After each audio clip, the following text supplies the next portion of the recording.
के दौर में सर जी, वैसे लोग बिजनेस कोचिंग में आ गए हैं जिनका अपना कोई पर्सनल एक्सपीरियंस नहीं है बिजनेस का, जिन्होंने कभी बिजनेस शायद किया नहीं है, as far as I know. देखिए हमारे देश का दुर्भाग्य है कि भारत जैसे देश में जहाँ इतने सक्सेसफुल बिजनेस ओनर हैं, वो कभी ऐसा प्रयास नहीं करते कि लोगों को बताएं कि बिजनेस में सफलता के क्या तरीके हैं। जब मैंने अपनी कंपनी को 2015 में पब्लिक लिमिटेड बनाया, तब मुझे समझ में आया कि क्यों एक स्मॉल स्केल बिजनेस ओनर एक पब्लिक लिमिटेड कंपनी नहीं बना पाता है। मैं अपनी ऑडियंस को थोड़ा सा यहाँ पर नॉक करना चाहूँगा। सर जो बता रहे हैं उसकी फीस लाखों में है, तो इसको समझिएगा, ये फ्री आप तक पहुँच रहा है। मैं हमेशा एक कैलकुलेशन लगाता हूँ कि जो भी मैं समय दे रहा हूँ उस पर मिलने वाले पैसे, उसकी कीमत को कैसे बढ़ाया जा सकता है। तो मुझे समझ में आया, ट्यूशन पढ़ाते हैं 2000 रुपये लेते हैं, 1 महीने की फीस, उसने मुझसे आधे घंटे में 2000 ले लिए। बहुत सारी कंपनीज आपने बनाई है जिसमें कोई एक कंपनी शायद 200 करोड़ के ऊपर का वैल्यूएशन। हाँ जी, वैल्यूएशन। तो सर किसी दिन आपके नाम से एक देश बना दे वहाँ, तो वहाँ की जीडीपी को कोई टेंशन तो नहीं होगा? नहीं, देखिए ये तो बहुत एक डिफरेंट थॉट प्रोसेस हो गया।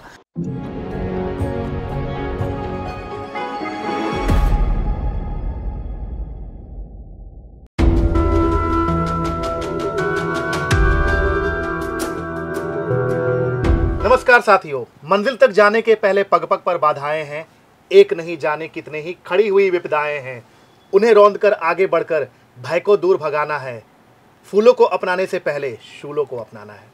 दोस्तों स्वागत करता हूं आपका आपके पसंदीदा पॉडकास्ट जिंदगी एक मोटिवेशन में। मैं doctor Abhishek Shrivastava, author, motivational speaker, student coach, आज बहुत एक्साइटेड हो क्योंकि यह पॉडकास्ट जो हमें हमेशा सिखाता है, हमें हमेशा यही बताता है कि किस तरीके से ज़िंदगी में हम नए आयाम को छू सके और किस तरीके से हम लोग एक एडवर्सिटी को एडवांटेज में बदल सके, एक स्टम्बलिंग ब्लॉक को स्टेपिंग स्टोन में बदल सके और अपने फेलियर को कैसे सक्सेस में बदल चुके। जी हाँ दोस्तों, आपका संघर्ष, आपकी कहानी, आपकी ज़ुबानी। और आज के मेहमान काफ़ी ख़ास हैं। मैं बहुत एक्साइटेड हूँ, इतना एक्साइटेड हूँ लग रहा है कि मैं जंप कर जाऊँगा। मैं बहुत एक्साइटेड हूँ। मैं अभी दिल्ली में हूँ, उन्हीं के स्टूडियो में हूँ और बिना समय गंवाए मुझे मिलाना पड़ेगा उनसे, क्योंकि अब मैं बर्दाश्त नहीं कर सकता। तो दोस्तों स्वागत कीजिए, ताली बजाइए जोर से, क्योंकि आज हमारे शो में है doctor Amit Maheshwari sir. Amit Maheshwari sir, बहुत बहुत स्वागत है आपका हमारे शो में। Sir thank you. सबसे पहले आपकी पूरी ऑडियंस को और आपके बहुमूल्य समय को मैं प्रणाम करता हूँ कि आप बिहार से आए और आपने समय निकाला कि नहीं सर आपके साथ एक पॉडकास्ट करते हैं, तो तहे दिल से आपका शुक्रिया है। Sir it is next to impossible. आपके वीडियोस को देखकर मैं बड़ा हुआ हूँ, ठीक है। अभी मेरे मोबाइल में आपके वीडियोस पड़े हुए हैं। Okay. तो और आपके कंटेंट को मैं बहुत प्यार करता हूँ, ऑफ कोर्स आपको बहुत प्यार करता हूँ। सर आज मेरा ये पॉडकास्ट का मकसद ये है कि आपको मैंने बहुत पहले से, मतलब 5 साल 7 साल से मैं देख रहा हूँ, उसके पहले की जर्नी को मैंने जोश टॉक्स में और अन्य जगह पर मैंने देखा, पढ़ा, सुना, जाना जी। तो सबसे पहले तो सर आपको बहुत शुभकामनाएं, और ये बात मैं अपने दिल से बोल रहा हूँ कि वाकई में आप मेरे लिए बहुत बड़ी प्रेरणा है सर, क्योंकि जिस तरीके से आप उठे हैं, आप टीचिंग किए हैं, मैं भी टीचर रहा हूँ अपने पास्ट में, तो एक कनेक्शन मिला है आपसे और बहुत अच्छे तरीके से सर आप लाइफ में ग्रो किए हैं। तो सबसे पहले तो बहुत सारी शुभकामनाएं उसके लिए सर। बहुत बहुत धन्यवाद आपका सर, आपने इतना प्यार दिया। और सबसे इम्पोर्टेंट बात है कि एक टीचर ही टीचर की फीलिंग को अच्छे से जान पाता है, और विद्यार्थी तो हमेशा जानते ही हैं कि हमारे गुरु किस तरह के हैं। बिल्कुल जी। और सेकंड चीज़ सर, जो शायद कभी ऐसा हो कि मैं बिज़नेस कुछ करूं, कुछ और अच्छा कर सकूं, लेकिन एक चीज़ आपसे बेहतर नहीं कर पाऊंगा, वो है आपका फिटनेस का फ्रीक होना सर। नहीं, आप भी कर लेंगे। फ्रीक आप हैं ना सर, मतलब आपके पुराने वीडियोस को मैं देखता हूं। ऑडियंस, आप डॉक्टर अमित महेश्वरी यूट्यूब करना, ओल्ड वीडियो और अभी का सर का फिटनेस देखना, मतलब पता नहीं सर आप क्या खाते हैं, क्या पीते हैं, और आपकी उम्र अभी भी 22-24 साल से ज़्यादा लगती नहीं है। और मैं, अगर भगवान सुन रहे हैं मुझे, तो मैं बिल्कुल चाहूँगा सर हमेशा ऐसे बने रहें। देख के मुझे बहुत एनर्जी मिलती है, बहुत मोटिवेशन मिलता है, और लोगों को भी प्रेरणा मिलती है कि ये असंभव नहीं है। जी, ये असंभव नहीं। अभिषेक सर एक बात मैं कह देता हूँ, आप सिर्फ कह रहे हैं कि मतलब ये करना बहुत मुश्किल होता है, पर आप जब चाहेंगे जब कर लेंगे, क्योंकि आपने अपनी लाइफ में ना ऐसे ऐसे चेंजेस किए हैं जिसको लोग अज्यूम नहीं कर पाते। बिल्कुल सर। एक टीचर से एक स्टूडेंट्स के लिए मेंटोर, कोच, उसके बाद में मोटिवेशनल स्पीकर, उसके बाद में universities, colleges, author, books, publications और बहुत सारी चीज़ों में आप करते चले गए। कहने का मतलब है आप अपने मन में चीज़ें ठान लेंगे ना, वो आप हासिल कर लेंगे। ये दूसरी बात है कि आपने कभी सोचा ही नहीं कि फिटनेस पे काम करना है। सोचेंगे, एक समय ऐसा आएगा आपको लगेगा यार बहुत कुछ कर लिया, अब सबसे पहले लाइफ को चेंज करते हैं, फिर आप फिट भी हो जाएंगे, मुझे पूरा विश्वास है। Thank you so much sir. Sir आप एक सक्सेसफुल एंटरप्रेन्योर भी हैं, बिजनेसमैन भी हैं, और यूट्यूब पर आपके कई वीडियोस वायरल हुए हैं।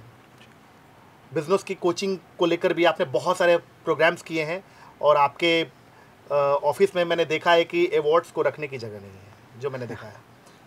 आज के दौर में सर जी, वैसे लोग बिजनेस कोचिंग में आ गए हैं जिनका अपना कोई पर्सनल एक्सपीरियंस नहीं है बिजनेस का, जिन्होंने कभी बिजनेस शायद किया नहीं है as far as I know, और वो बोलते हैं कि मैं बिजनेस कोच हूँ, मैं बिजनेस ट्रेनर हूँ, मैं सीईओ कोच हूँ। कैसे देखते हैं सर, क्योंकि आप एक ऑथेंटिक बिजनेस ट्रेनर भी हैं और आपने बिजनेस को भी बड़ा किया है, तो कैसे आज के बिजनेस ट्रेनर और कोचेस को आप देखते हैं सर? देखिए, हमारे देश का दुर्भाग्य है कि भारत जैसे देश में जहाँ इतने सक्सेसफुल बिजनेस ओनर हैं, वो कभी ऐसा प्रयास नहीं करते कि लोगों को बताएं कि बिजनेस में सफलता के क्या तरीके हैं।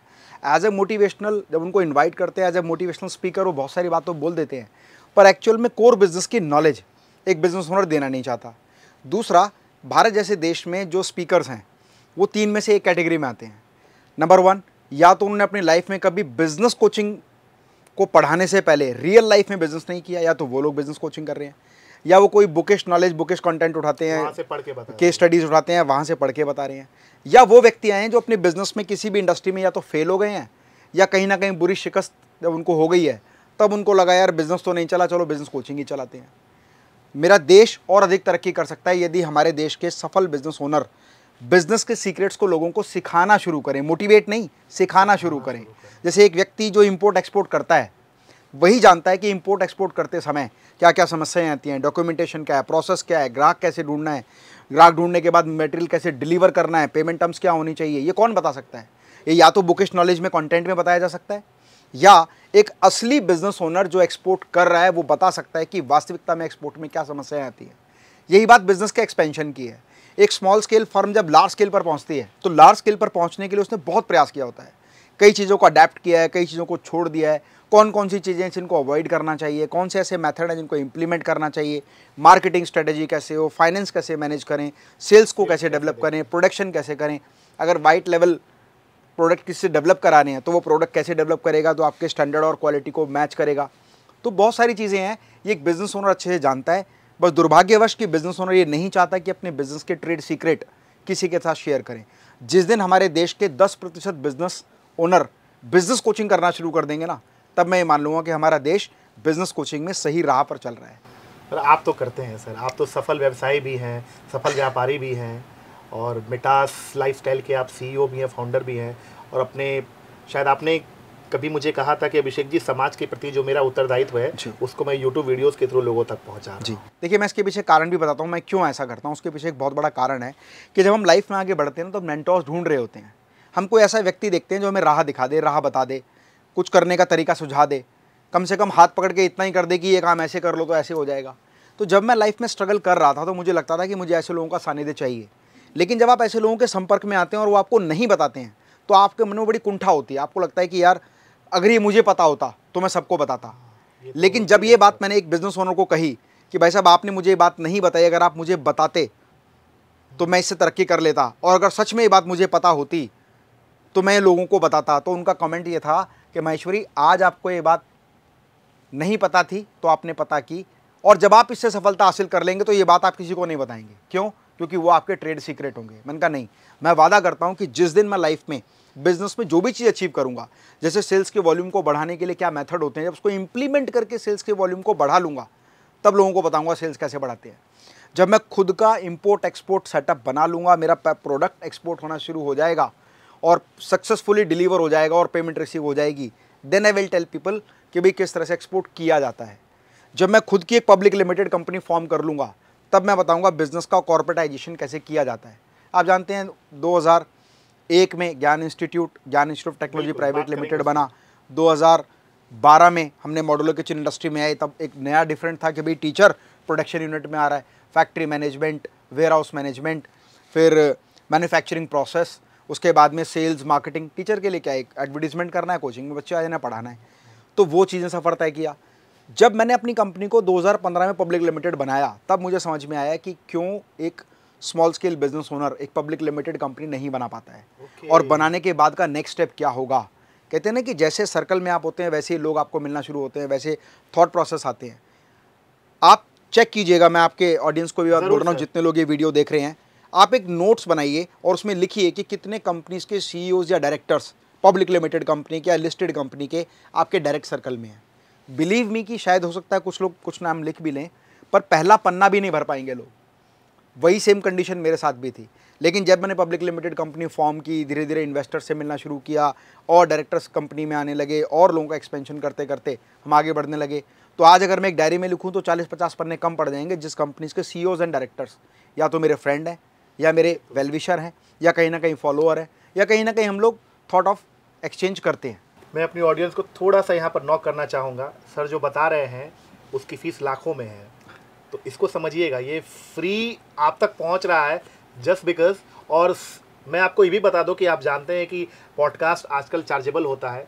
मैंने अपनी ज़िंदगी में अभी तक कोई भी ऐसे गेस्ट को नहीं बुलाया जिनको मैं पे कर सकूं, क्योंकि उतना पेमेंट करने की मेरी कैपेसिटी नहीं है। लेकिन इन लोगों का प्यार है कि ये हमसे इतना प्रेम करते हैं कि आप लोगों के लिए, क्योंकि मुझे तो जो गाइडेंस मिलना है मुझे मिल जाता है सर आपसे, लेकिन मेरे साथ जो 40-50 हज़ार लोग जुड़े हुए हैं ना, पूरे इंस्टा वगैरह सारे सोशल मीडिया पर मिलाकर, मुझे उनकी फिक्र होती है। क्योंकि लगातार 10,000 20,000 लोग रेगुलर मुझे देख रहे हैं, तो मुझे लगता है कि नहीं, मैं तो कुछ ना कुछ कर गया। और मैं इस जगह पे हूँ सर कि यहाँ पर जो मेरी इनकम उससे नीचे मैं अब जा नहीं सकता। मैंने सेट कर लिया, सारी गोटियाँ मैंने सेट कर ली है, सब कुछ बहुत अच्छा से हो रहा है। लेकिन मेरी चिंता है तो मेरी ऑडियंस की मुझे चिंता है, तो मैं आपकी फिक्र कर रहा हूँ। इसीलिए मैं पटना से दिल्ली, दिल्ली से बम्बई घूमता रहता हूँ कि आपके लिए अच्छा कंटेंट लेके आऊँ। तो ये फ्री नहीं है, लाखों की कीमत है। तो सर के एक एक बात को पकड़ लीजिए, नोटपैड ले लीजिए और लिखिए और उसको इंप्लीमेंट कीजिए। और रिजल्ट्स ना मिले तो आप कमेंट में मुझे बताइए कि आपको रिजल्ट नहीं मिला। आगे बढ़ते हैं सर। जी सर, आपने 2001 में मोबाइल रिपेयरिंग इंस्टीट्यूट स्टार्ट किया, पैन इंडिया 60+ इंस्टीट्यूट्स आपने डेवलप किए। उसके बाद स्टील इंडस्ट्री की शुरुआत हुई। जी। तो सर स्टील इंडस्ट्री की जो शुरुआत आपने की, इसका आइडिया, इसका सीड कहाँ से? स्टील में ही क्यों और किसी चीज़ में क्यों नहीं? क्योंकि आप तो यू वर इनटू एजुकेशन। जी। आप मोबाइल रिपेयरिंग में थे, और ये भी मोबाइल रिपेयरिंग में जो मैंने आपका जो स्टॉक्स मैंने पूरा देखा है सर, पूरा आपको स्टडी किया है। आपने वीडियो में कहा कि मैं पढ़ा रहा था, लेकिन फिर मैंने मोबाइल रिपेयरिंग को इंस्टीट्यूट को डेवलप किया, लेकिन मुझे लगा कि अब ये गिरेगा। तो ये आपने पहले समझा और फिर आप स्टील की तरफ। तो दो सवाल आते हैं इसमें सर। पहले कि आपने समझा कैसे कि ये मोबाइल इंडस्ट्री अब मतलब रिपेयरिंग में कम मार्जिन है, और आप डिसीजन कैसे लिए स्टील में आने का सर? अच्छा देखो, एक मज़ेदार बात बताता हूँ। आपकी ऑडियंस बिहार में भी काफ़ी सारी है। हाँ सर। तो एक बिहार का एक व्यक्ति था, हमारे साथ में था टीचर। तो उन्होंने मुझसे एक पहेली पूछी। उन्होंने कहा कि सर आप भोजपुरी समझते हो? उनका इतना तो नहीं समझते हैं, लेकिन आप जो बोलेंगे हम समझ लेंगे आप क्या बोलना चाह रहे हैं। आप बिहारी भाषा तो समझ ही लेते हैं। तो उन्होंने मुझसे एक पहेली पूछा कि सर 4 गरम 4 नरम 4 झोरा झोरी, एक साथ चलत चलत बखत बखत करी, बुझले क्या? मन का नहीं बुझे यार। कह रहा, मन का भी देखो, बिहारी लैंग्वेज आना एक बात है, पर पहली बूझना तो अलग बात है ना। तो इसका मतलब हर बिहारी लैंग्वेज जानने वाला व्यक्ति इसका जवाब नहीं दे पाएगा। कह रहा सर मैं आपको बताता हूँ। कह रही कि 4 नरम 4 गरम 4 झोरा झोरी, एक साल है। 4 आती है सर्दियों का समय, 4 गर्मियों का समय, 4 पतझड़ बसंत बहार जो होती है। तो 4 गरम 4 नरम 4 झोरा झोरी, और एक साथ चलत चलत एक एक करके चलते हैं, बखत बखत करी, एक एक बखत बखत समय समय पर। एक व्यक्ति व्यापार में या प्रोफेशन में जब पूरा एक साल की साइकिल चला लेता है ना, तो उसको ये पता लगता है कि पूरे साल में कौन कौन सा महीना ऐसा है जब हमारे सेल्स का वॉल्यूम ज़्यादा होता है, कब कम होता है, कब एडमिशन ज़्यादा होते हैं, कब कम होते हैं। इसको नोटिस करना पड़ेगा। यस, आपको ऑब्जर्व करना पड़ेगा। आप सिर्फ अंधे मतलब आंख बंद करके लगातार दौड़ते ही जा रहे हैं तो आप कहीं नहीं पहुंचेंगे। तरीका क्या होगा कि आपको ये ऑब्जर्व करना है कि पूरे एक साल की ड्यूरेशन में कौन सा समय मेरे लिए सबसे गोल्डन पीरियड होता है, कब मेरे पास डिक्लाइन होता है, कब मेरे पास शॉर्टफॉल होता है, कब मेरा एवरेज रहता है। इसका पूरा डेटा होना चाहिए। तो पहले ही साल में कोचिंग में हम ये समझ गए कि कोचिंग सेंटर में जनवरी फरवरी मार्च अच्छा कोचिंग चलता है, अप्रैल मई जून जुलाई 4 महीने खाली होते हैं। तो आई वाज सर्चिंग कि ऐसा हम क्या करें कि हम 4 महीने में भी पैसा बना सकें। और उसी दौरान में हमेशा मैं स्टडी करता हूँ कि भाई क्या ऐसी नई चीज़ है जो इंडिया में आ रही है और जो आगे भविष्य में तेज़ी से तरक्की करेगी। अगर आप व्यापार का सिलेक्शन करना चाहते हैं ना, तो ये 5 बेसिक पॉइंट है जो मैं चेक करता हूँ किसी भी इंडस्ट्री में। नंबर 1, उसका टिकट प्राइस बड़ा होना चाहिए, मतलब जो भी आप काम कर रहे हैं उससे ऊंचे लेवल के प्राइस का काम होना चाहिए। नंबर 2, जो उसका एक ग्राहक है वो उसका स्टैंडर्ड पिछले वाले काम की अपेक्षा और ऊंचा होना चाहिए, मतलब high and HNI high network income client होना चाहिए। नंबर 3, वो इंडस्ट्री नई होनी चाहिए और वो इंडस्ट्री ऐसी होनी चाहिए जिसमें बेंचमार्क आप सेट करें, पैसा आप सेट करें, प्रॉफिटेबिलिटी आप सेट करें, वो आपके हाथ में होनी चाहिए, कंट्रोल होनी चाहिए। नंबर 4, वो बिजनेस फ्यूचर ग्रोथ पॉसिबिलिटी वाला होना चाहिए कि भविष्य में उसको आगे बढ़ाया जा सकता है, ठीक है। और नंबर 5, उसमें हाई प्रॉफिट मार्जिन के साथ साथ ग्रोथ पॉसिबिलिटी के साथ साथ बिजनेस में एक्सपेंशन का मोड होना चाहिए। जैसे एज ए इंडिविजुअल स्पीकर आप ग्रो कर सकते हैं पर एक्सपेंशन नहीं कर सकते। ऐसा नहीं हुआ कि एक साथ 10 जगह आप नॉट पॉसिबल। फिजिकल, आज ऑनलाइन सिस्टम है तो आप ऑनलाइन मल्टीपल सेमिनार्स ले सकते हैं, but when you are a individual identity there is a limitation of time. आप सिर्फ समय की कीमत को बढ़ाकर आगे बढ़ सकते हैं। तो नई टेक्नोलॉजी की आई, उस समय 2001 में मोबाइल नया नया आया था, मतलब आया तो 96 में था पर आम जनता के पास 2000 में आना शुरू हो गया था। मेरे पास 2005 में आया। हाँ, तो 2001 में जब मैंने मोबाइल लिया तो वो ख़राब हो गया। जब उसको रिपेयर कराया तो उस लड़के ने मुझसे इतने पैसे ले लिए कि मुझे लगा हम 1 महीना ट्यूशन पढ़ाते हैं तो 2000 रुपये फीस लेते हैं ग्रेजुएशन फाइनल ईयर के स्टूडेंट को। बिल्कुल। और उसने मुझसे आधे घंटे में ले लिया और वो एजुकेटेड भी नहीं है टेक्नोलॉजी की वजह से, रिपेयरिंग की वजह से। तो मैंने समझा कि यार ये काम तो आगे फ्यूचर बन सकता है अगर इसको सिस्टमेटिक तरीके से करें। मतलब अलग अलग डायमेंशन से सोचना इज वेरी इंपॉर्टेंट। इस डायमेंशन से हमने कभी सोचा नहीं कि हम पढ़ाते हैं तो 2000 देता है। ये मैं हमेशा एक कैलकुलेशन लगाता हूँ कि जो भी मैं समय दे रहा हूँ उस पर मिलने वाले पैसे, उसकी कीमत को कैसे बढ़ाया जा सकता है। तो मुझे समझ में आया, ट्यूशन पढ़ाते हैं 2000 रुपये लेते हैं 1 महीने की फीस, उसने मुझसे आधे घंटे में 2000 ले लिए, तो उसकी काबिलियत पैसा कमाने की मुझसे ज़्यादा है, चाहे तरीका उसका अच्छा हो या ना हो। तो बहुत सोचने वाला विषय है। मैंने उससे सीखा, समझा। और गवर्नमेंट ऑफ इंडिया का एक कोर्स होता है TRTC, tool room and training centre, जहाँ से कंप्यूटर हार्डवेयर का कोर्स होता है, वो मैंने किया। और मोबाइल रिपेयरिंग का कोर्स शुरू कर दिया ऑफ सीजन में। जैसे मार्च हुए, एग्जाम खत्म, अप्रैल मई जून जुलाई 4 महीने में हमारे बैच पढ़ाएंगे मोबाइल रिपेयरिंग। वहाँ से मेरी लाइफ का टर्निंग पॉइंट आया, क्योंकि 2000 फीस 1 महीने की और यहाँ पर 30,000 फीस 3 महीने की, मतलब 10,000 रुपये। जो फीस 2000 थी वो 10,000 हो गई। तो उनको फ़र्क क्या पड़ता है, मुझे एक सब्जेक्ट पढ़ाना है, चाहे मैं टेक्निकल एजुकेशन पढ़ाऊँ या अकाउंट्स इकोनॉमिक्स पढ़ाऊँ, तो मुझे पैसे तो टेक्निकल में ज़्यादा मिल रहे हैं तो मैं टेक्निकल पढ़ाऊँगा। लेकिन साथ साथ आपको ये भी देखना होता है कि हम इसका एक्सपेंशन कर सकते हैं। तो मैंने अपने साथ में अपने टीचर्स को डेवलप किया और धीरे धीरे करके ब्रांचेस को एक्सपेंड करना शुरू किया। 2003, मतलब सिर्फ 2 ही साल में हमने लगभग 4-5 सेंटर डेवलप कर, 8 सेंटर हमने डेवलप कर लिए 2003 में। और वहाँ से हमें नई जर्नी मिली कि हम नेक्स्ट लेवल जा सकते हैं, जब अलग अलग राज्यों के लोग हमें कॉन्टैक्ट करने लगे कि हम आपका सेंटर लेना चाहते हैं, फ्रेंचाइजी लेना चाहते हैं। यहाँ से एक्सपेंशन का नया बोर्ड निकला। और 2009 आते आते पूरे भारतवर्ष में, स्पेशली आपके बिहार में, सासाराम बिहार हमारा बहुत बड़ा सेंटर है, सासाराम के लोग भी देख रहे होंगे और वो हमारे स्टूडेंट्स भी वहाँ देख रहे होंगे। सारा परिवार वही रहता है। हमारे टोटल इंस्टीट्यूट के टोटल स्टूडेंट्स में से 60% स्टूडेंट्स बिहार से हैं। तो वहाँ पर हमें एक्सपेंशन मिला। 2009 आने के साथ साथ नए नए फ़ोन आ गए चाइनीज़, जैसे वीवो, ओप्पो। इस टाइम वीवो ओप्पो तो बहुत बाद की बात है, आया था माइक्रोमैक्स, जेन, जियोनी, ये फ़ोन आए। तो उन्होंने रिपेयरिंग की जो कॉस्ट थी उसको डाउन कर दिया। जब कॉस्ट डाउन होगी तो कोर्स फी भी नीचे जाएगी, नंबर ऑफ एडमिशन भी कम हो गए। उसी टाइम से आया बात सर्चिंग कि नया काम क्या कर सकते हैं। तो एक चैम्बर ऑफ इंडस्ट्री का प्रोग्राम था, जर्मनी में मैं गया अपने फ्रेंड्स के साथ। आप जर्मनी गए? जर्मनी गया था मैं एक बिजनेस ट्रिप पर। देखिए, मैं बिजनेस ओनर नहीं था, लेकिन बिजनेस ट्रिप पर गया क्योंकि मुझे एक अपॉर्चुनिटी दिखी। आपके सामने मल्टीपल डायमेंशनल चीज़ें आती हैं, आप उसमें किस में अपॉर्चुनिटी ढूंढते हैं वो डिपेंड करता है। जब जर्मनी में गया तो मुझे वहाँ पर पूरे सेमिनार में, जो वहाँ का कॉन्फ्रेंस था, उसमें एक बात समझ में आई कि steel is based on future in India. तब तक स्टील के बारे में कोई तब तक स्टील का कोई आइडिया नहीं था। लेकिन आप पिकअप कर गए थे कि स्टील कि नहीं, मैं करूँगा कुछ स्टील में करूँगा। तब स्टील में क्या होता है, गेट, ग्रिल, रेलिंग, लेकिन ये काम तो लोकल फैब्रिकेटर कर रहे हैं, उसमें और स्टैंडर्ड क्या होगा। तो I was searching something new. तो we went into the modular kitchen. और सोचो कि एक कोचिंग टीचर या टेक्निकल एजुकेशन वाला एक नई इंडस्ट्री में आएगा, तो ये तो बिल्कुल ही नया है। मैंने कहा जब तक ट्राई नहीं करेंगे पता नहीं चलेगा। 2012 में हमने मॉड्यूलर किचन का बिजनेस शुरू किया। और क्योंकि पास्ट एक्सपीरियंस फ्रेंचाइजी बिजनेस था, एक्सपेंशन था, वो हमने लगाना शुरू किया। तो 2012, 13, 14 आते आते हमने काफ़ी सारे सेंटर्स किए, शोरूम्स बनाए अपने। 2015 में पब्लिक लिमिटेड कंपनी फॉर्म की और नए शेयर होल्डर्स और नए इन्वेस्टर्स को इन्वाइट किया। जब शेयर होल्डर, इन्वेस्टर्स हमारी कंपनी में आए तो हमारा नेक्स्ट लेवल आया। उस समय शार्क टैंक जैसा कोई प्लेटफॉर्म नहीं आता था। उस टाइम ये फंडिंग का जो फंडा है ना, जब से फेमस हुआ जब शार्क टैंक आया है। लेकिन फंडिंग, शेयर होल्डिंग, इन्वेस्टमेंट ये बहुत पुराना है, आज के समय का नहीं है। ये हज़ारों साल पुराना मेथड है, लेकिन केवल उसको मॉडर्नाइज कर दिया गया। तो यहाँ पर इंपॉर्टेंट बात क्या है कि हमें सबसे इंपॉर्टेंट ये समझना है कि आप नई अपॉर्चुनिटीज़ को कैसे देखते हैं, उसको अडेप्ट करने के लिए क्या आप तैयार हैं या नहीं। नई चीज़ों को अडेप्ट करने के लिए तैयार हैं तो जीवन में अपार संभावनाएं आगे बढ़ने की। 2015 में हम लोगों ने और एक्सपेंशन फास्ट किया।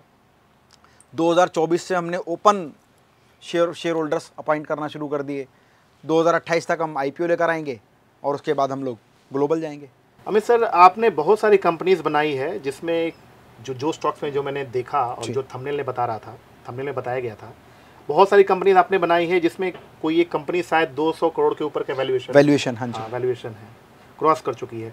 तो सर, किसी दिन आपके नाम से एक देश बना दे वहाँ, तो वहाँ की GDP को कोई टेंशन तो नहीं होगा? नहीं, देखिए ये तो बहुत एक डिफरेंट थॉट प्रोसेस हो गया। नाइस, कहते हैं ना कि जैसे एक फिल्म स्टार है, वो बहुत अच्छे से कामयाब हो गया, सोचता पॉलिटिक्स में आएगा, ये वही वाली बात है। ना मैंने कभी ऐसा सोचा और ना मुझे ऐसा लगता है कि मेरे जीवन में कभी ऐसा होगा। किसी देश की GDP को मैं इम्पैक्ट कर सकता हूँ व्यापार के माध्यम से, वो भी जब मैं IPO लेवल पहुँचूंगा और बिजनेस को आगे बढ़ाते जाएंगे। लेकिन पॉलिटिकली और जोग्राफिकली उसमें हम कुछ कंट्रीब्यूट करेंगे, मुझे ऐसा लगता नहीं है। मैं देश के लिए कंट्रीब्यूशन करता रहूं, सेल्स में कंट्रीब्यूशन करूं, मार्केटिंग में करूं, लोगों को ट्रेनिंग में करूं और बिजनेस एक्सपेंशन के साथ साथ व्यापार की नई संभावनाओं को लोगों के लिए लेकर आऊं, साथ साथ बहुत सारे परिवारों को जीवन यापन का एक मौका दूं, ये मेरा उद्देश्य है। Sir, as a tuition teacher work के लिए आपने दीवार पर पेंटिंग की और वहाँ पर आपने एक ऐड रखा कि जिस किसी को भी कॉमर्स पढ़ना है तो इस नंबर पे कांटेक्ट करें। और आपकी घर की आर्थिक स्थिति उस समय उतनी अच्छी नहीं थी कि आप फोन रख सके घर पे, तो पड़ोसी का नंबर होते नहीं थे उस समय। फोन मतलब एक कॉमन चीज़ नहीं थी। ज़्यादातर पुराना समय देखेंगे, फाइनेंशियली ठीक भी हो या ना भी हो, अड़ोस पड़ोस में एक फ़ोन होता था, उससे सबका काम होता था। तो वो जो आइडिया आपने लगाया, वो जो दिमाग लगाया, आपने ये नहीं सोचा कि मैं छोटा हूँ बड़ा हूँ, आपने पेंट करके वहाँ पर जो ऐड किया, क्या उस आइडिया का आज की आपके सक्सेस से कोई कनेक्शन है? बिल्कुल कनेक्शन है। मैं हमेशा मैं एक बात को समझता हूँ कि अगर आपको आगे बढ़ना है ना, तो मार्केटिंग स्किल्स जितनी अच्छी होंगी उतना ज़्यादा तेज़ी से आप प्रोग्रेस करेंगे। वहाँ से मुझे मार्केटिंग स्किल्स के बारे में पता चला कि अगर आपके पास कुछ भी नहीं है और आप कुछ करना चाहते हैं तो आपको बायर चाहिए, पर बायर को क्या चाहिए? आपकी इन्फॉर्मेशन। और इन्फॉर्मेशन कैसे जाएगी? मार्केटिंग के जरिए। तो अगर मैं हमेशा एक बात समझता था कि अगर एक जगह वॉल पेंटिंग करके मुझे एक ट्यूशन मिल सकती है, तो एक ट्यूशन से मुझे 2 ट्यूशन, 2 से 5, 5 से 10 मिल सकती है। अगर एक बार मार्केटिंग करके एक ग्राहक मेरे पास आ सकता है, तो 1 से 10, 10 से 100, 100 से 1000 पहुंचना है। अगर एक शोरूम खोलकर मार्केटिंग के जरिए हम और शोरूम खोल सकते हैं, तो हम तेज़ी से आगे बढ़ सकते हैं। तो मार्केटिंग का फंडा तो मुझे उस वॉल पेंटिंग से ही समझ में आ गया था। उसके बाद आपने शायद एक आपकी बुक यहाँ पर रखी हुई है, सेल्स एंड मार्केटिंग जी, तो वो पहला मार्केटिंग स्टेप आपका वही था, राइट? हाँ, इसमें लिखा भी हुआ है वो सारा, लिखा हुआ है ना कि from where I started marketing. Okay sir, एक यूथ के लिए मैं बात करना चाहूँगा। आज के यूथ के पास इंफॉर्मेशन भरी पड़ी है, they are overloaded with tons of information. जी, इंस्पिरेशन मिसिंग है सर। कहाँ से यूथ से इंस्पिरेशन लाए? मतलब कुछ नया करने का, ये मतलब रील्स की दुनिया में तो पगला गए हैं यूथ सर। मतलब मैं चाहता हूँ कि यूथ को कुछ मार्गदर्शन दें आप। देखिए, इंफॉर्मेशन टेक्नोलॉजी का युग है। ये जो स्मार्टफोन आपके हाथ में है ना, पूरे ब्रह्मांड की सारी इन्फॉर्मेशन इसके अंदर है, नो डाउट। पर जैसे कहते हैं ना, हम शादी के प्रोग्राम में जाते हैं और पार्टी में दावत लगी होती है, सारा खाना लगा होता है। ये आपके ऊपर निर्भर करता है कि उस पूरे 150-200 तरह के खाने के व्यंजनों में से आप अपनी थाली में क्या परोसते हैं, ये आपके ऊपर निर्भर करता है। आप सैलेड डालते हैं या आप गुलाब जामुन डालते हैं, आप गुलाब जामुन डालते हैं या आप बॉइल्ड राइस डालते हैं या आप जीरा राइस डालते हैं, आपके ऊपर डिपेंड करता है। Same as it is information technology के इस युग में इन्फॉर्मेशन आपके स्मार्टफोन में भरी हुई है। आपको केवल लक्ष्य केंद्रित होना है कि आपके लक्ष्य को हासिल करने के लिए कौन सी इन्फॉर्मेशन वैल्यूएबल है। जब आप उसको फोकस करेंगे तो ऑटोमेटिकली आप इन्फॉर्मेशन के अथाह समुद्र में से अपने काम की इन्फॉर्मेशन लगाएंगे। ठीक है, कई बार मैं देखता हूँ, देखो पता नहीं मुझे बात कहनी चाहिए नहीं कहनी चाहिए, कि कुछ लोग होते हैं ना कि देश के मुद्दों पर चर्चा करते हैं, जबकि वो इस स्तर पे नहीं है कि उनके मुद्दों पर चर्चा करने से कोई लाभ होने वाला है।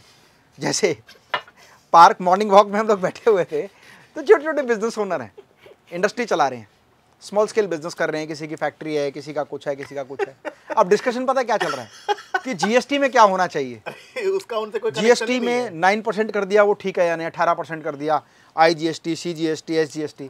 मैंने बहुत आधा पौना घंटा सुनने के बाद मैंने कहा, अच्छा एक बात बताओ, क्या आप में से कोई ऐसा व्यक्ति है जो GST काउंसिल में हो और उसका कोई भी सुझाव सरकार तक सीधा पहुंच जाए और उसको इम्प्लीमेंट करके कुछ नया रेवोल्यूशन आ जाए? नहीं ना। तो आप ये, आपका पॉइंट ऑफ डिस्कशन क्या होना चाहिए कि ये GST जो आ गया है, सरकार ने बनाया है, ये बड़े बुद्धिजीवी लोगों ने बनाया है, इसके आने से हमें कैसे लाभ हो सकता है, इसको कैसे इंप्लीमेंट करना है, अपने बिजनेस में कैसे इसको कन्वर्ट करना है और ठीक तरीके से इंप्लीमेंट करके इसके सहारे आगे कैसे बढ़ना है, ये डिस्कशन होना चाहिए। बहुत क्लैरिटी मिलेगी इससे।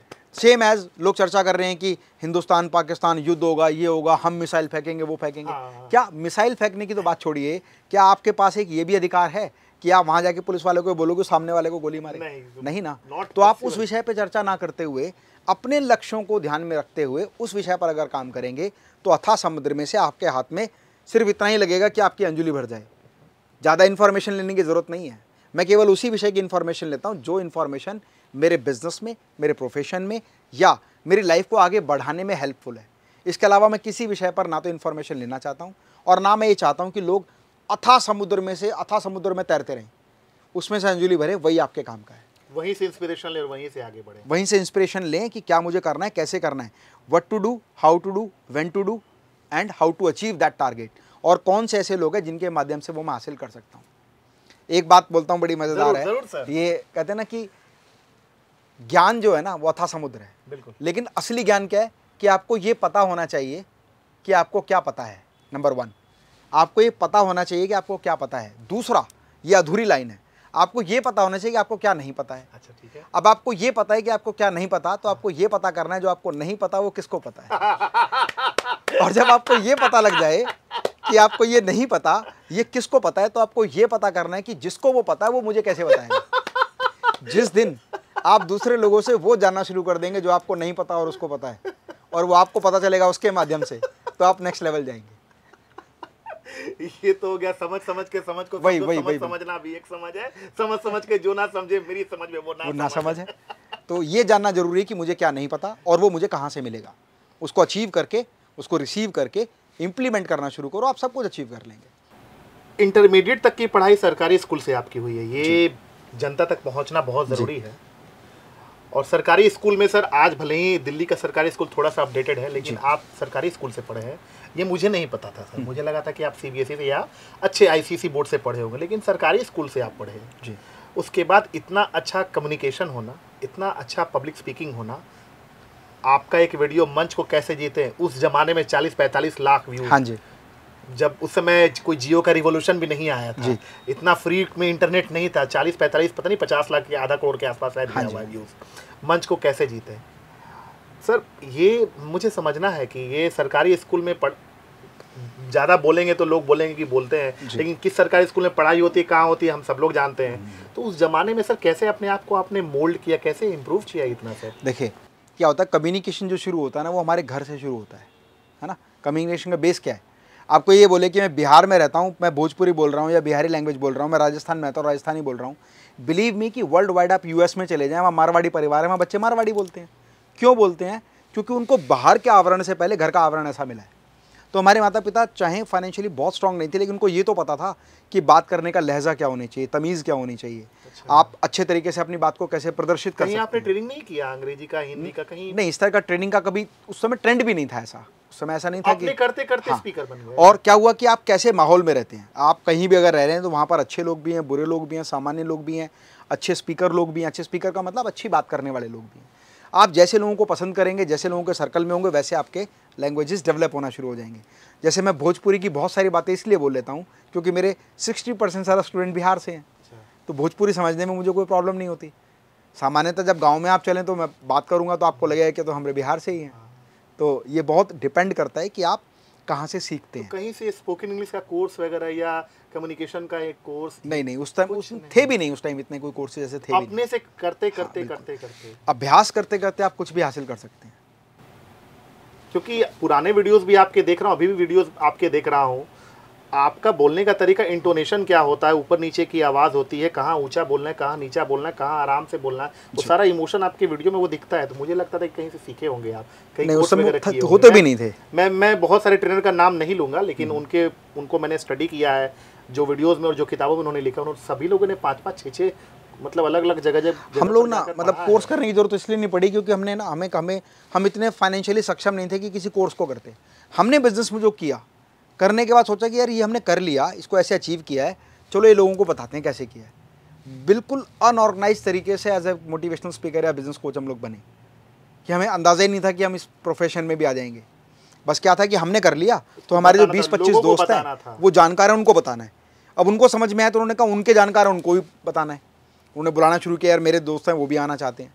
तो धीरे धीरे करते करते कब वो एक प्रोफेशन बन गया पता ही नहीं चला। आप दिल्ली से हैं, दिल्ली वाले या तो बिजनेस करते हैं जी। या फिर ट्रैफिक में फंसते हैं, आपने दोनों को बैलेंस कैसे किया? कहते हैं ना कि ज़्यादातर बिजनेस ओनर की जो लाइफ होती है ना, वो कम्युनिकेशन पे डिपेंड करती है। हम अगर ऑफिस के केबिन में बैठ के बात कर रहे हैं या कार में बैठ के बात कर रहे हैं, इससे कोई फ़र्क नहीं पड़ता। ना तो हमारे क्लाइंट को पता है हम कहाँ बैठे हैं, और ना ही वो क्लाइंट को इससे फ़र्क पड़ता है कि आप कहाँ बैठ के बात कर रहे हैं। तो दिल्ली का तो सौभाग्य है, ये कहीं भाग नहीं सकते। क्या है ना, एटीट्यूड है, ये सौभाग्य है कि एक बार हाथ क्या सर मानसिकता है आपकी, वही मानना देखिए पड़ेगा। हम ऑफिस जाएंगे तो और बहुत सारे काम होंगे। शुक्र है कि ट्रैफिक है कि 1.5 घंटे में कहीं जा नहीं सकता, तो मुझे 1.5 घंटे लगातार लैपटॉप और अपने बायर से, अपने क्लाइंट से, अपने वेंडर से बात करने का मौका मिल जाता है। तो traffic is gives you an opportunity to talk more with your client, more with your person to whom you would like to make dealings. Sir आप शानदार स्पीकर हैं, हजारों स्पीचेस आपने दिए होंगे जी। तो सर क्या आपका स्पीच मोड घर पे आपकी मैडम के सामने भी ऑन रहता है क्या? इतना हम लोग दोनों ही स्पीकर हैं। मैडम भी एक लाइफ कोच रंजना माहेश्वरी, अगर आप सर्च करेंगे उनका तो कई वीडियो 7-7 मिलियन गया हुआ है, 70-70 लाख एक सिंगल वीडियो व्यू है। और जब दोनों ही एक प्रोफेशन में होते हैं तो उसी टॉपिक पर बात होती है, उसी टोन टेम्पो में बात होती है, तो वो चीज़ें वही मेंटेन रहती हैं। ओके, तो वहाँ भी होता है गुड मॉर्निंग रंजना मैम कैसी हैं?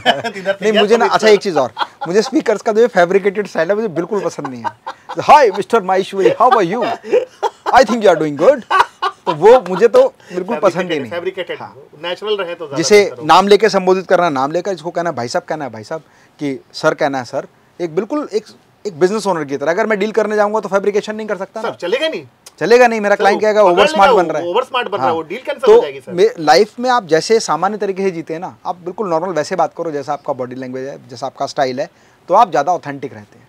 फैब्रिकेटेड जो स्टाइल है ना, वो मुझे पसंद नहीं आता है। फिटनेस को लेकर मुझे याद है लास्ट एक शो हुआ था, उस शो में मतलब आप सबसे ज़्यादा पुशअप्स मारे थे। हाँ, वो क्या था कि क्लास प्लस ने एक जो क्रिएटर्स हैं उसका समिट किया था। उस क्रिएटर समिट में मुझे तो as a speaker, as a जो ज्यूरी मेंबर होते हैं उसमें बुलाया था कि जब ऑन टेबल डिस्कशन होगा उस पर बात करेंगे। तो लास्ट में क्या था कि कुछ एक फिटनेस फ्रीक भी थे वहाँ पर, तो उन्होंने कहा फिटनेस वाले जो लोग हैं वो स्टेज पर आ जाएं। तो जो मेरे लोग जानते हैं उन्होंने कहा सर आप भी तो फिटनेस में हैं। मैंने कहा भाई मैं फिटनेस में नहीं हूँ, मैं कोचिंग में हूँ, फिटनेस तो मैंने अपने लिए की है। तो सारे यंगस्टर थे, बुला लिया मुझे भी स्टेज पर। मुझे लगा यार बच्चे हार जाएंगे हम तो, कोई बात नहीं। लेकिन जब पुशअप मारना शुरू किया तो 10, कोई 10 पे आउट हुआ, कोई 20 पे, कोई 25 पे, कोई 30 पे, कोई 40 पे। मुझे लगा भाई अब तो गिरने वाले हैं हम भी। फिर 50 पहुंचा, फिर और लोग कम हो गए, 60, 70, 79 जब पहुंचा, आई अचीव्ड।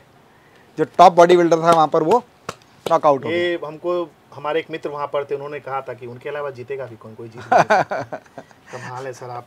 तो कभी ऐसा हुआ सर कि बिजनेस डील के कारण आपने कसम तोड़ी और समोसा कचौड़ी जलेबी वगैरह खा ली? नहीं, ये कंडीशन नहीं। मैं अपने क्लाइंट को इस तरह से हैंडल करता हूँ कि वो समझ आता है कि नहीं ये बंदा लेगा नहीं। ऐसा नहीं कि उसकी भावनाओं को भी ठेस पहुँचे, और ऐसा भी ना हो कि हम अपनी भावनाओं को दाव पर रखते हुए अपने लक्ष्य को तोड़ दे, अपने टारगेट को। अब सर 1 वर्ड आंसर है, रिपीट फायर है, कुछ 1 वर्ड में आंसर देना है जी।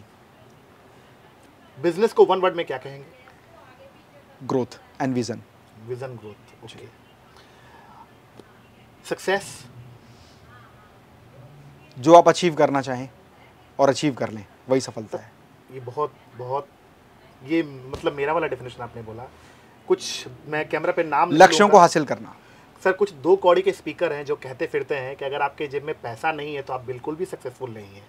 इसको कैसे आप देखते हैं सर? क्योंकि नहीं देखिए, ऐसा नहीं है, पैसे का इतना बड़ा रोल इसलिए नहीं है।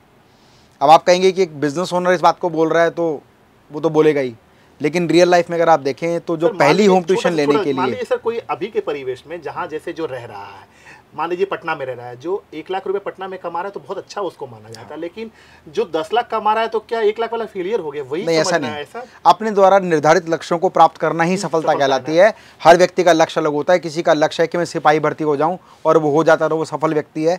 किसी का उद्देश्य है कि मैं SHO बनता लेकिन वो सब इंस्पेक्टर रह जाता है तो भी उसके हिसाब से वो असफल है। कहीं आप कहेंगे कि सब इंस्पेक्टर सफल है और सिपाही जो है वो सफल है। क्यों? क्योंकि जिसका जो लक्ष्य था उसने हासिल कर लिया, वो सफल है। एक ही लाइन में क्लियर कर दिया आपने। फेलियर को एक वर्ड में? The most expensive thing. Most expensive. And I am this kind of person, I can't afford expensive things. Okay, आपके रोल मॉडल, लोग आपको रोल मॉडल मानते हैं, आप किसको रोल मॉडल मानते हैं? मेरी मदर, मम्मी को। द आयरन लेडी, जिनको मैंने हमेशा अपने पिताजी के साथ व्यापार में और हर कदम से कदम आगे चलते हुए देखा। और आज मैं एज अ स्पीकर अगर कुछ कर पा रहा हूँ तो मेरी बैकबोन मेरी मदर हैं, कि जब मेरी प्रेजेंस नहीं होती तो पूरे बिजनेस को, पूरी इंडस्ट्री को संभालना। और आज भी जो प्रॉब्लम मुझसे बिजनेस में सॉल्व नहीं होती, मेरी मदर सॉल्व करती है। क्या बात कर रहे हैं? Like team management, production labour management, sales management. If there is any dispute kind of, कि कोई भी प्रॉब्लम हो तो वो मेरी मदर सॉल्व करती है। मतलब शेर के बच्चे को शिकार और मारवाड़ी के बच्चे को व्यापार सिखाया नहीं जाता भाई। ये अच्छा सर, ये मैंने एक बार सुना था कि एक चलती ट्रेन से कोई अगर रुक जा रहा है तो वो आदमी दिल्ली का, क्योंकि टाइम वेस्ट नहीं करता है। थोड़ा और मैंने देखा, एक चलती ट्रेन जब पूरी तरह से रुक गई, ठीक है, उसके बाद कोई आदमी उतर रहा है, वो आदमी बिहार का, किसी प्रकार का कोई रिस्क नहीं लेता है। लेकिन चलती ट्रेन रुकी हुई है, उसके बाद जो पूरा डब्बा चेक करके निकले वो अब मारवाड़ी। क्या ये सही है? देखिए, इसको लोग अलग तरीके से लेते हैं, सोचेंगे मारवाड़ी ढूंढ रहा होगा कुछ, किसी का कुछ रह तो नहीं गया। मारवाड़ी ये भी ढूंढ रहा होता है कि किसी का कुछ रह तो नहीं गया, अगर रह गया तो उसको लौटा दूं, इस बहाने क्या पता मेरा बिजनेस कलेक्शन बन जाए। ये बढ़िया, ये बहुत सुंदर बताया। उद्देश्य ये नहीं है बहुत कि अच्छा बताया। किसी का कुछ मिल जाए तो रख लूं, कहते कुछ मिल जाए तो उसको खोल के देखूंगा, उसमें आधार कार्ड, पैन कार्ड, कोई डिटेल होगी तो कांटेक्ट करूंगा, उसकी चीज उसको सौंप के आऊंगा और फिर उससे बिजनेस रिलेशन बनाऊंगा। बहुत बढ़िया सर। आर्टिफिशियल इंटेलिजेंस पे कुछ कहना चाहेंगे? यस, देखिए एआई का जितना आप इस्तेमाल करेंगे अपने बिजनेस में, अपने प्रोफेशन में, अपनी इंडस्ट्री में, आप एक्सट्रीम लेवल जाएंगे। फॉर एग्जांपल, आपको कोई कंटेंट लिखना है और कंटेंट लिखने में अगर आप सोच नहीं पा रहे हैं तो उससे रिलेटेड आइडियाज़ जब आप चैट जीपीटी पर डालते हैं तो आपको पूरा एक बेहतर कंटेंट मिल जाता है। आर्टिफिशियल इंटेलिजेंस बहुत यस, आज इंफॉर्मेशन टेक्नोलॉजी में एआई का बहुत ज़्यादा यूज़ है। लिफ्ट में आप देखिए, अब जो बहुत हाई एंड लिफ्ट हमारी लगती हैं, वहाँ पर क्लाइंट कहता है मुझे एआई चाहिए। मैं हमेशा 7th फ्लोर पर जाता हूँ, तो हर बार मैं आऊँ तो प्रेस ना करूँ 7th, और मेरा जो, जब मैं लिफ्ट में होता हूँ तो जो एयर प्रेशर है वो इतना होना चाहिए, मतलब फ़ैन का ब्लोअर इतना चलना चाहिए। तो वो चाहता है मैं जैसे ही लिफ्ट में जाऊँ तो ऑटोमेटिकली मेरे लिफ्ट में 7th फ्लोर पर ले जाए। तो दिस इज़ एआई। फाइन।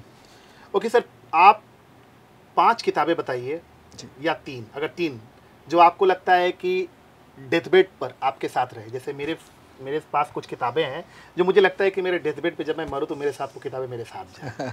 मेरी खरीदी। तो कोई 3 किताबें भी अगर आप बताना चाहें सर। एक तो law of attraction, law of की एक बुक है। ओके, आप बिलीव करते हैं personally? Yes. Power of visualisation, दूसरी बुक। हाँ जी, द पावर ऑफ विजुअलाइजेशन। हाँ, कि आप जो विजुअलाइज करते हैं वो कितना दृश्यांत कर लेते हैं अपने मन में कि वो चीज़ आपके सामने प्रकट हो जाए।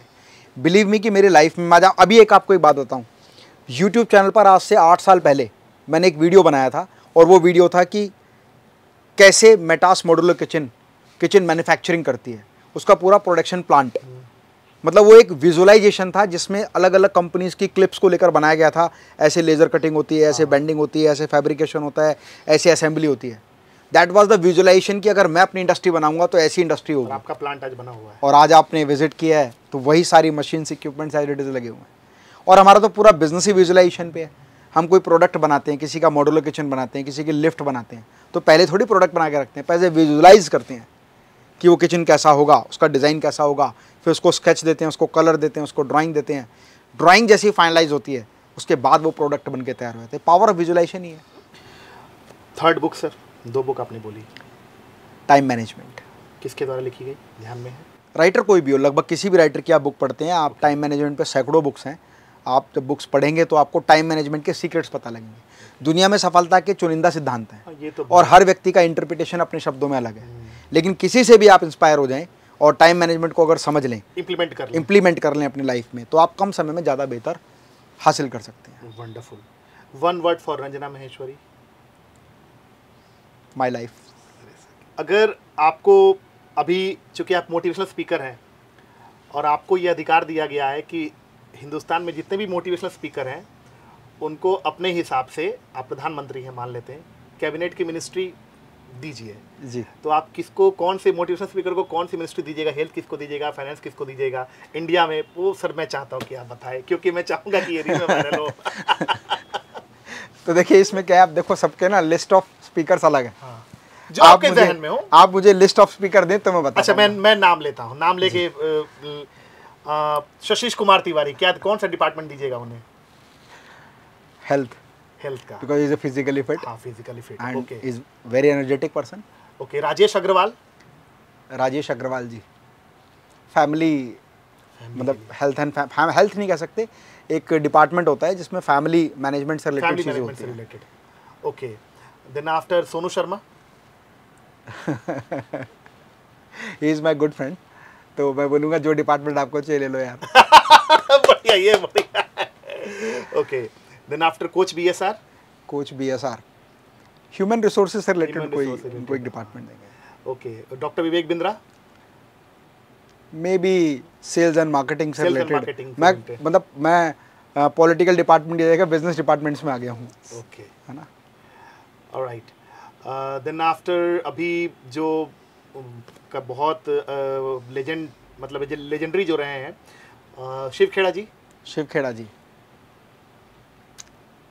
उनको इंटरनेशनल जो कम्युनिकेशन रिलेशंस होते हैं वो मेंटेन करने के लिए उनको डिपार्टमेंट देना पसंद करूंगा। बहुत बढ़िया। संतोष नायर जी डिफेंस आग लगाने के लिए, फायर के लिए बड़ा तैयार रहते हैं ना। रहे तो भारत के डिफेंस मिनिस्टर अगर अमित महेश्वरी सर कभी पीएम बने तो आप ही बनेंगे। नहीं, देखिए वो एक अलग बात है। संतोष नायर जी की एक बात बहुत अच्छी है, वो जब बात करते हैं ना तो ऐसे अग्रेसिव करते हैं कि वो अगर सामने वाला युद्ध करने के लिए सोच भी रहा होगा तो वो पहले सरेंडर कर देगा। तो संतोष नायर जी को तो यही डिपार्टमेंट ये बहुत आपको अच्छा लगा। और सर मुझे क्या दीजिएगा? सर मुझे भी कुछ दे दीजिए। देखिए कुछ लोग ऐसे होते हैं दिल के बहुत करीब होते हैं, उनको कहते हैं कि भाई ये साम्राज्य हमारा, आपको जो चाहिए वो ले लें। मैं तो एजुकेशन मिनिस्टर में जाऊंगा, एजुकेशन की मिनिस्ट्री में जाऊंगा। ग्रेट। ओके सर, तो इसके पहले कि हम लोग डिपार्ट करें, हम लोग वो कविता, पर इस बात को मैं पूरा कर देता हूँ कि मैं इस स्तर पे नहीं हूँ कि मैं किसी को कोई डिपार्टमेंट दूँ। हर व्यक्ति की एक विशेषता है, हर व्यक्ति की एक योग्यता है, एक काबिलियत है। और हमारे देश के जितने भी बेहतरीन मोटिवेशनल स्पीकर्स हैं, बिजनेस कोचेज़ हैं, मेंटोर्स हैं, वो कहीं ना कहीं कोई ना कोई कंट्रीब्यूशन किसी न किसी के जीवन में ज़रूर कर रहे हैं। ज़रूर दे रहे हैं। तो ये तो एक मजाक वाली बात थी, आपने कहा था अगर मैं प्रधानमंत्री होता, और ना मैं इस स्तर पे हूँ कि मैं प्रधानमंत्री बन सकूँ, ना कभी मैंने सोचा इस बारे में और ना कभी मैं सोच पाऊँगा, क्योंकि पॉलिटिकल सेगमेंट बिल्कुल डिफरेंट है और बिजनेस सेगमेंट बिल्कुल डिफरेंट है। कहते हैं पॉलिटिक्स में यू कैन बी किंग और you can be the part of the political agenda, but in a business you are a king maker.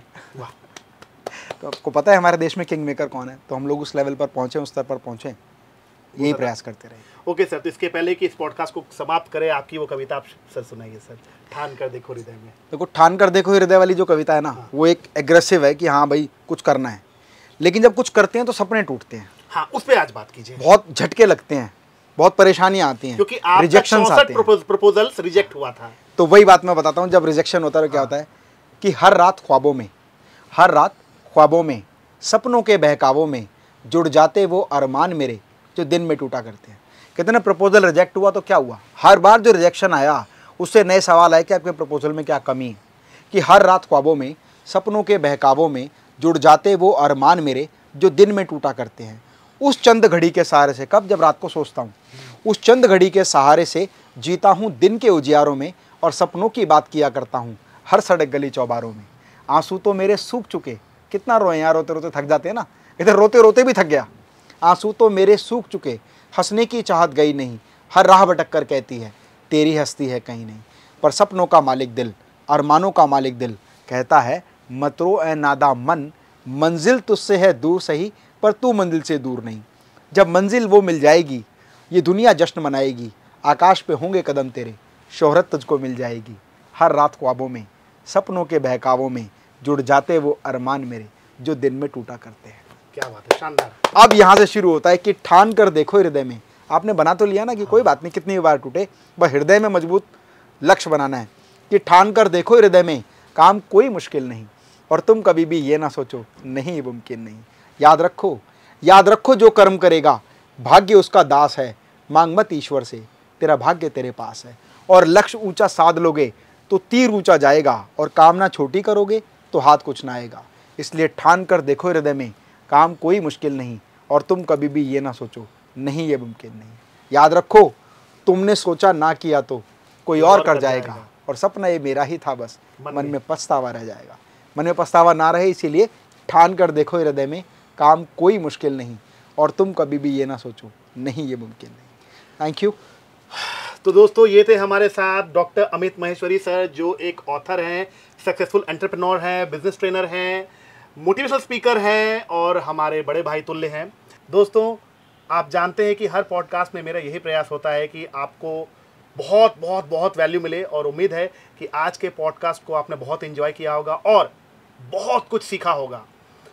तो दोस्तों वक्त की अपनी सीमा है, तो हम लोग फिलहाल चलते हैं, लेकिन फिर वापस आएंगे।